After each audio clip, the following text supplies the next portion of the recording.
हमारे साथ है कांग्रेस प्रवक्ता राजीव त्यागी जी, आइए उनसे खास बात करते हैं।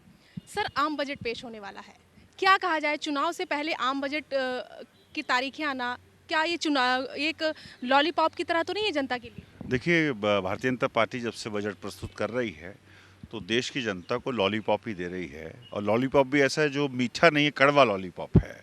हम आग्रह करेंगे सरकार से कि जो 2014 के मैनिफेस्टो में जो वादे किए थे उनको पूरा करे।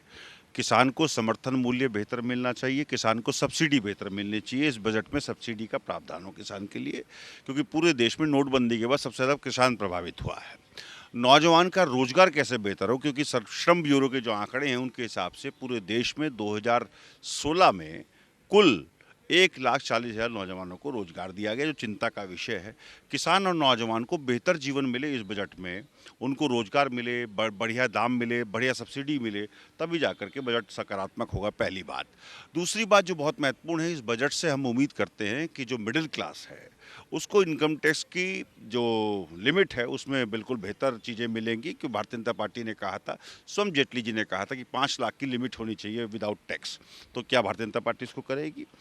तीसरा जो बहुत महत्वपूर्ण विषय है वो देश की रक्षा बजट का है।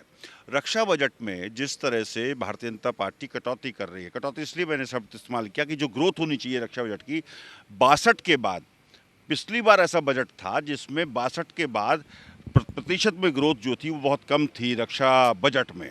उसको रक्षा बजट को बढ़ाना चाहिए, क्योंकि देश की जो सीमाएं हैं उन पे पाकिस्तान रोज अतिक्रमण कर रहा है। सर, आज राष्ट्रपति के अभिभाषण में उन्होंने सरकार के कामकाज की तारीफ की। एक तरफ सरकार भी सर्जिकल स्ट्राइक और नोटबंदी को लेकर अपनी पीठ थपथपा रही है। क्या लगता है आपको कि जो सरकार ने काम किए हैं, क्या जनता के लिए वो सफिशिएंट है? देखिए, पहली सरकार है जो जिसका हाथ हमेशा अपनी पीठ पर रहता है और अपनी पीठ को थपथपाती रहती है। अगर पीठ थपथपाने का इतना शौक है तो उम्मीद ये करते हैं हम कि जनता पीठ थपथपाए। प्रजातंत्र में जनता जब पीठ थपथपाती है तब आप दोबारा से सरकार में आते हैं, या आपकी तारीफ जब जनता करती है तब आप बेहतर प्रजातंत्र चलाते हैं। कल से आम बजट पेश हो रहा है, तो क्या लगता है हंगामे विपक्ष की तरफ से, क्या हंगामे के आसार हैं? प्रधानमंत्री नरेंद्र मोदी पहले ही कह चुके हैं कि सारी चीज़ें बहुत शांतिमय हो, लेकिन क्या विपक्ष का क्या रुख रहेगा इस पर? देखिए, प्रधानमंत्री महोदय से हम कहेंगे कि अगर वो संसद चलाना चाहते हैं तो प्रधानमंत्री संवैधानिक पद पे हैं, बड़े पद पर हैं। उनका दायित्व सबसे ज़्यादा है कि वो विपक्ष को कॉन्फिडेंस मिले हर मुद्दे पे, और विपक्ष का दायित्व है कि सरकार की जहाँ कमियां हों उनको उजागर करे। वो हम लोग कर भी रहे हैं। जैसे बहुत सारे मुद्दे, जीएसटी जो हम लोग पास करना चाहते थे, भारतीय जनता पार्टी ने उसको रोकने का काम किया उस वक्त। अब बात जीएसटी पास हुआ, हम लोगों की वजह से पास हुआ।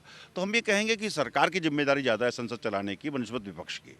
बहुत बहुत शुक्रिया। ये थे राजीव त्यागी जी, जो साफ तौर पर कह रहे हैं कि आम बजट तो पेश हो रहा है, लेकिन जनता की उम्मीदों पर कितना खरा उतरेगा। इसके साथ ही कांग्रेस ने साफ तौर पर सरकार पर कहा कि अपनी पीठ थपथपानी सरकार बंद करे और कुछ काम काज करे। कैमरा पर्सन यादव शर्मा के साथ सरिता गुप्ता, के न्यूज़, दिल्ली।